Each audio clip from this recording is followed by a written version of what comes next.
Magandang araw sa lahat.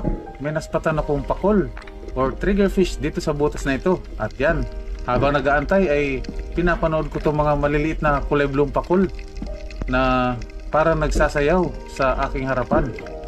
Ayan, binalikan ko po ang butas. At baka sakaling lumabas po uli siya. At timing at pagbalik ko, lumabas nga siya mga kaibigan. Kaya di na ako nag-alinlangan, tinira ko na siya. Sapul! Ayan, napakaganda po ng pagkakatama sa kanya. Kaya at last, nakuha na natin tong pakol na to. At as usual mga kaibigan, sa tuwing nakakahuli po ako ng isda, ay nadadama ko ang kasiyahan, kaba at excitement.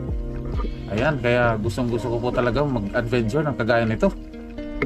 Ayan, so inaayos ko at kinukuha ko sa aking bala ang isdang ito habang nagpo-floating dahil medyo may kalaliman din po ito, mga 3 meters po rin ito. Ayan, so pumapalag-palag pa po. Ayan, maraming salamat po sa panonood. Hanggang dito na lang po ang aking video. Mabuhay tayong lahat.